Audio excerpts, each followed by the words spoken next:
stuff on kids, Tuskegee, the list goes on and on. So the point is, there are level 4 mouse pox that'll kill 99% of humans they come in contact with. That's even mainstream news. In level 3 facilities that aren't even level 3. And she's gone over the numbers. And when I heard her, it was like, I remember that. Because this is something we don't talk more about. So I give you Janet Phelan. And I'll also tell you about her website. It's janetphelan.com, investigative journalist whose articles have appeared in the Los Angeles Times, the San Bernardino County Sentinel, the Santa Monica Daily Press, the Long Beach Press Telegram, Owie Magazine, the America's Bulletin, Sovereign Mind. She's done countless radio shows, TV. I can't go over her whole bio because of time. But I wanted to preface this, that they're telling you give up all your rights, al-Qaeda may kill you. Meanwhile, they're building them all over the country in the middle of major cities and rural areas and on coastlines. Level 4 bioweapons labs that have been built in the last 8 years all over the place in level 3s and 2s. Janet, you've got the floor for the next 30 minutes or so. Break down your research and what you've discovered in this area. Yes, thank you, Alex. I first got interested in researching issues surrounding bioweapons because of some very strange verbiage in the U.S. Patriot Act. As we know, the U.S. Patriot Act was rushed into law. Most of Congress didn't read it following the attacks of September 11th. So embedded in the U.S. Patriot Act is a very strange section, which is Section 817, the expansion of the Biological Weapons Statute. Now, in the statute, they have basically violated and nullified the International Bioweapons Treaty that the U.S. signed in 72. And although a lot of the verbiage in 817 mirrors this Biological Weapons Convention, which is the international treaty, there's a caveat which basically is kind of a giving the finger to the international community. And in the caveat, they're saying, and I'm going to read it right here, whoever knowingly violates this section shall be fined as provided in this title, imprisoned not more than 10 years or both. But the prohibition contained in this section shall not apply with respect to any duly authorized United States governmental activity. So after, passing into law through 817, how you can go to jail and you can't be stockpiling and transporting these weapons, they say, well, if we do it, you can't do anything about it. Now, well, they claim if it's for research and defense, it's okay. And even the Baltimore Sun, as you know, 8 years ago admitted it is a weapons program. The headline was thousands of gallons of liquid death, if I remember. And also U.S. Code Title 50, Chapter 32, subsection 1528, paragraph B, that goes back to the mid-90s, says we can't test chemical, biological, radiological on you secretly without consent unless it's for research. Go ahead.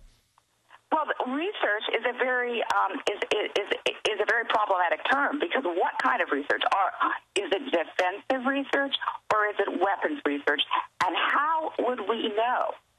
Now, when I spoke with the CDC a couple of weeks ago about these they're called biosafety lab level 3s and 4s, I was very disturbed at what amounted to disinformation being given by the CDC. I spoke with Lori Bain, who's up there on the food chain, and also the press officer named Von Robeck. And they tried to convince me that there were 6 biosafety lab level 4s within the United States. Well, if one starts researching this simply on the internet, you're going to find a whole lot more. So I confronted Ms. Bain and Mr. Roebuck. I said, well, what about Galveston? What about... Ma'am, I have the L.A. Times from 8 years ago saying that Bush was funded 36 of them. Well, we're finding them everywhere. Now, I found a couple on a military basis, BSL-4s on military bases, and I found them by looking at the curriculum vitaes of a couple of architects who say, oh, yeah, I built a BSL-4 at Dugway. I built a BSL-4 at Aberdeen Proving Ground. Well, according to the CDC, you ask them these questions, they go, I just don't feel comfortable asking that. So they're insisting there's 6. You confront them with evidence there's more, and they fall silent. They don't. All right, Janet, stay there. We're going to break and to come back. And I want you to walk through where these are and your research that I've confirmed separately. You're right. They've got level 4s in level 3s and 2.5s. We'll be right back on the other side. Stay with us. Question: can functional magnetic resonance imaging be used to read our minds? Author Jose Collazo answers yes in his 2 new books, America's New Slavery. For more than 13 years, author Jose Collazo has been trying to prove that the U.S. government has the capacity to read a person's thoughts with a revolutionary technology known as fMRI, functional magnetic resonance imaging, and there is proof that it exists. America's New Slavery explores this technology and its many possible applications in national security. Who has access to it? How is it being used? Does America's salvation rest in this technology? These and many other questions are answered in America's New Slavery, the new books by Jose Collazo, available on BN.com, Amazon.com, and Borders.com. America's New Slavery. All Americans should be concerned. They helped to create a new world order. We are part of a new world order. A new world order based upon collective action. Invisible Empire is a damning indictment of the globalists through their own words and documents. The new world order really is a tool for addressing a new world of possibilities. It means all the world under their control. The United Nations would take over America. The Trilateral Commission would control the world. Invisible Empire chronicles how men of power and influence have worked in stealth for centuries to establish an oppressive world government. I believe, first of all, that we now need nothing short of a world constitution for the global financial system. Global governance with the establishment of the G20. So it's going to be an inner ruling elite and then everyone else. And I got news for you. You're everyone else. Invisible Empire. Secure your copy today at Infowars.com or PrisonPlanet.com, or watch it online in the highest quality at PrisonPlanet.tv. Hi, I'm Mark Craighead, founder of Crossbreed Holsters. I designed our top-selling holster, the Super Tuck Deluxe, to solve the problems of being poked, pinched, and gouged while carrying concealed. The Super Tuck Deluxe is the most comfortable, most concealable holster on the market today. We offer a 2-week free trial and a lifetime warranty. Visit us at crossbreedholsters.com.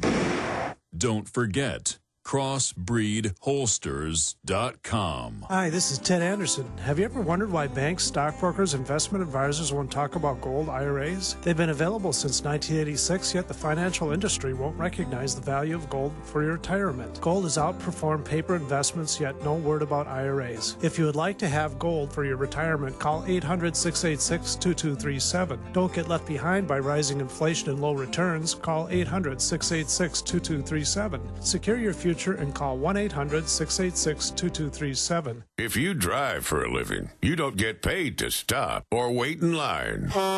Keep your wheels moving with pre-pass.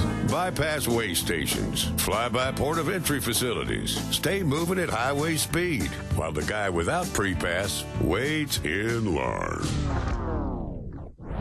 Save time, save money. Call 888-401-PASS to try pre-pass free.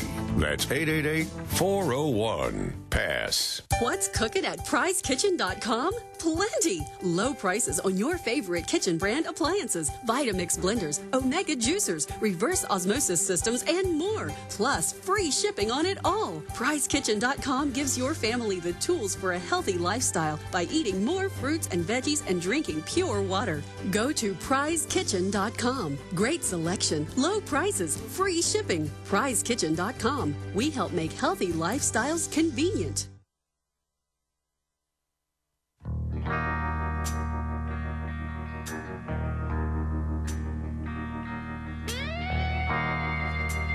The federal government is now announcing, so are European governments, that they want all cars to have remote control systems in them for your safety that will take control of the car if the car senses you've done something dangerous.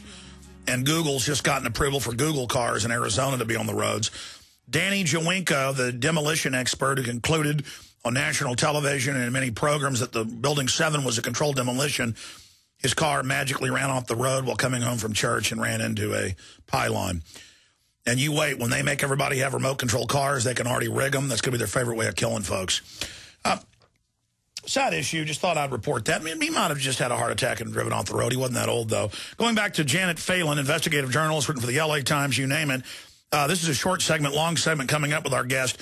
So I'm going to try to sit back and shut up. I just want folks to know what you found is true, because I've done the research as well. Just you've been calling them and getting the runaround about these level 4 and level 3s all over the country in the middle of cities, small towns, and they're not even telling anybody what's right next to them. How long until this stuff gets out? Please continue. Right. Well, the issue really is here. No, there's several issues. One of the primary issues is, are they doing defensive or offensive research? Now, we see where this 817 of the U.S. Patriot Act, the expansion of the biological weapons statute, essentially gave the U.S. government a blank check. They are not accountable. If you look at the International Biological Weapons Convention, you're going to find another blank check. This International Biological Weapons Convention has no teeth. There is no investigatory body, and there is no way to, basically, no international body to assign penalties. So basically, the BWC folks show up in Geneva every 5 years.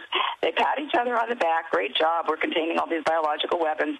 They have no way of researching if biological warfare is actually being done, which is essentially what they're trying to inhibit through the BWC. They're trying to inhibit the development and stockpiling of these weapons. But they have no means whatsoever to check this out. Now, but let's talk about what level 4s will do to you if they get out. I mean, these things are more dangerous than nuclear weapons, and they're just proliferating everywhere. They are proliferating, and we don't know how many there are. The CDC is actively inhibiting this information from getting out. They actually, I'll say it, they lied.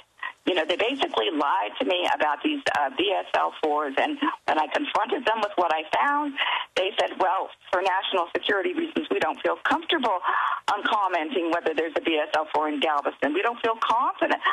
We don't feel, comfortable commenting on whether there's a BSL-4 in Montana. We just don't want to talk about it. So they're inhibiting this information.